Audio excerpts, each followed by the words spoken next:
Good afternoon, Mikel. Hello. I was just at open training just now. It looks like good news. Riccardo, Calafiori, Piero, Hincapié back on the training pitch.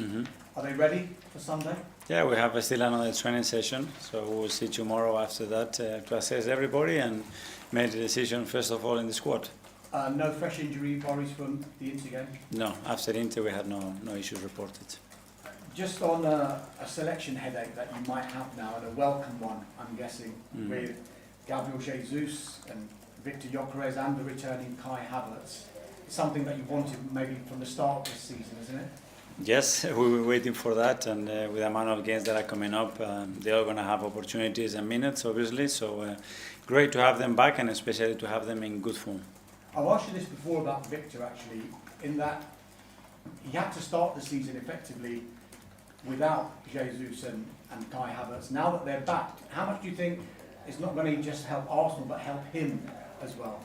Yeah, well, he started without a pre-season as well, and a lot of minutes and a lot of responsibility on him. And now the fact that we have other options as well, I think is something really positive, especially for the squad. And you could see the other day, the guy scoring 2 goals, Victor coming in and making an impact to win the game. Sunday we'll see you come up against Manchester United and Mikel Carrick. How much of a tougher proposition do you think that game is compared to maybe 2 or 3 weeks ago?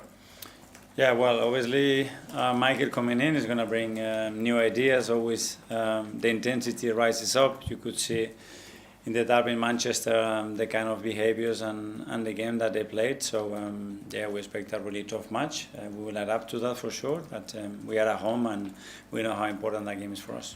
Can I just ask you about Nwaneri? We know he's out in Marseille. It looks like it is going to be an agreed deal with Marseille for the rest of the season. From your perspective, how hard a decision was it, and what were the key factors behind it? Yeah, well, I think the deal is quite close, but yeah, it's something that we constantly have to be monitoring. I think the talented young players that we have, they need minutes, and in this case, Ethan wasn't having enough minutes, and the last thing that we want is cut his development, because he's such a talent and someone that loves and breathes football. That's his life. And after having a discussion with him, with his father, the agent, and the club, we decided that the best thing to do it was to leave and go on loan, and then we have to pick the right place. And having all the options, understanding the experience that we had in Marseille as well with Willy, the fact that Roberto is there and he's an incredible development of young talent, and he's a really courageous manager in the way he plays, by the way he plays with young talent as well, and he has a big track record about that. And I think it fits the way of playing for the qualities that we want to see for Ethan. So it's going to be a great experience for him. Mikel, you would have been a teenager, I think, when the Arsenal-Manchester United rivalry was its absolute fever pitch back in the late 90s, early 2000s. How big an impact did that rivalry have on you, and did it make you think, I want to be part of the Premier League because of that particular rivalry that was happening then? Yeah, and you guys sell it so well, especially in Spain. You could see the tension and the rivalry and those individual battles that they were there as well, that make the game really, really special. So yeah, obviously 2 massive clubs that they've been fighting at the highest level for so many years, and yeah, we want to try to have the best possible game to win it. It has thrown up so many incredible moments, some incredible rivalries as well, that fixture. Does one stand out for you? What was your first memory of it, or your most memorable one back from then? I don't know, there are a lot, but obviously just before kickoff as well, a lot of the things that were going on, and that's rising up the tension, and then obviously the atmosphere in the stadium. But yeah, some incredible players as well on that era as well, that they've been absolutely legends of this league. So that's what it makes it so exciting. Thank you. Thank you. Jake from the Premier League. Hi, on Sunday then, against Manchester United, how different a side do you think you face from what you saw in the derby compared to perhaps before Mikel Carrick took charge? We don't know. Every game is different. Obviously, at the end, the individuals are the ones that make the difference, or the ones that make the game in a certain way. And we're going to try to be ourselves, be very dominant like we always want to be, impose the game that we want to play, and regardless of what they want to do, we want to take the game in the areas that are very good for us. And you mentioned the other 2 strikers who are now back to partner Victor Gyökeres. Do you think that gives you confidence that he can get back to the form that he showed as to why you wanted to sign him in the first place, in front of goal? Yeah, it's a lot of things that have to happen for consistently being able to produce those performances and numbers, but we have different relationships around him as well, because Kai is a player that can play in the two attacking midfield positions, so we can vary in relation to the opponents, their behavior, and the game that we want to play, so that's very good.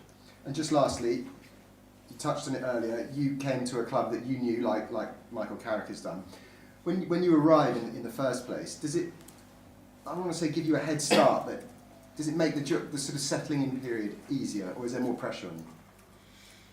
I don't know. First of all, it's the feeling that I had towards the club, because I played here, and that's unique. That brings something extra. And the fact that you know a lot of people, in my opinion, is something very beneficial, and understanding the history of the club from the inside. And then you have to acclimatize and adapt to the circumstances and start your job. Thank you. Tom?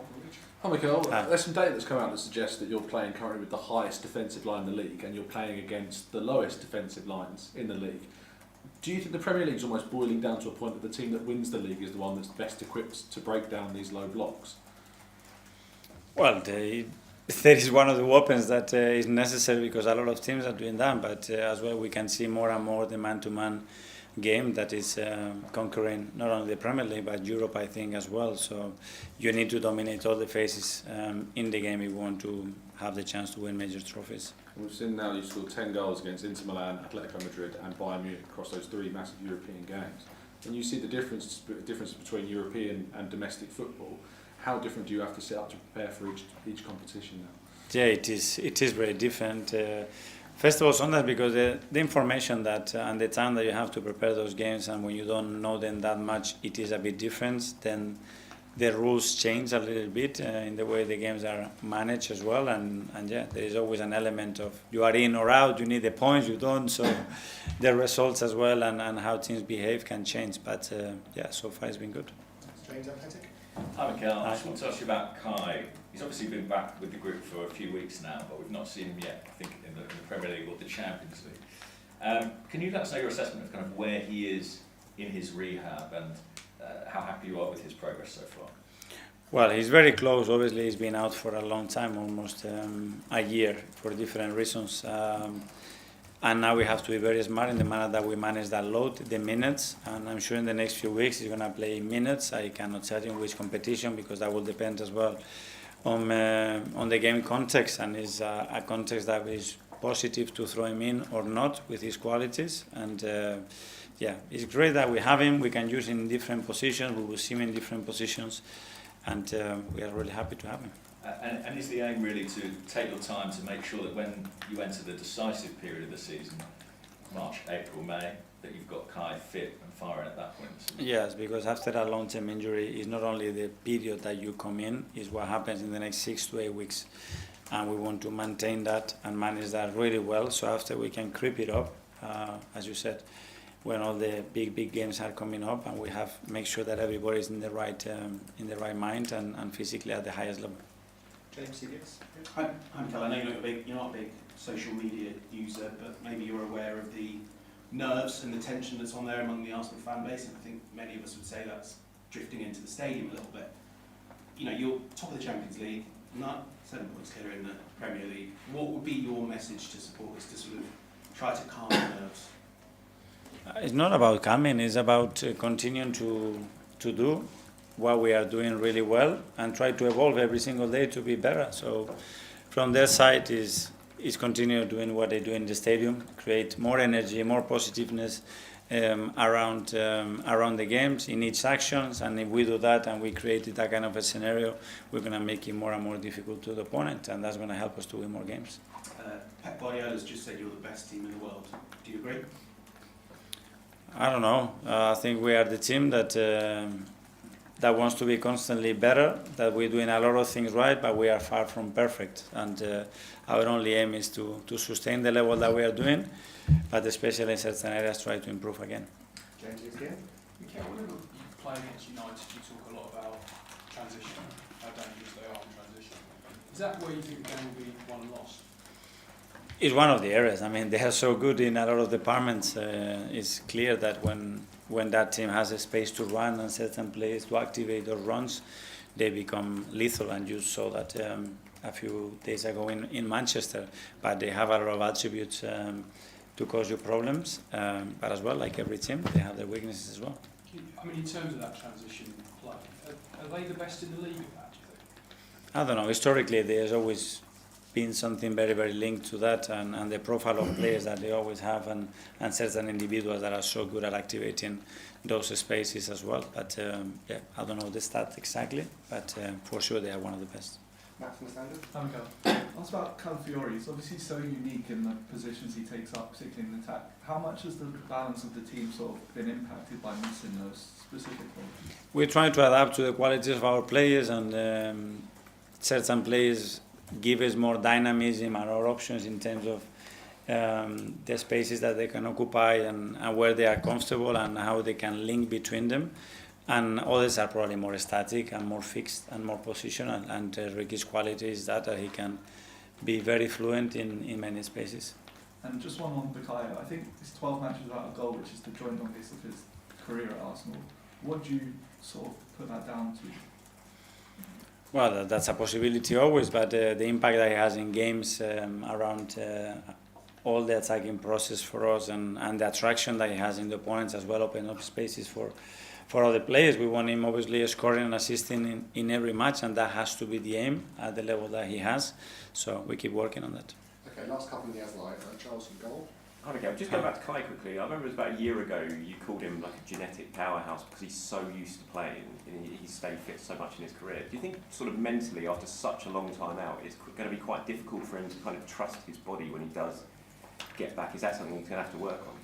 I don't think so, because he's a player that has an unbelievable track record, and what happened, okay, it happened, and you have to go through that in your career at least once. You know, he's gone through that period that has enabled him as well to learn more about the game, about his body, and probably about how much he loves playing and how difficult is his life when football is not a big part of that. And he looks really, really hungry, and I'm sure we're going to see a very good version of Kai.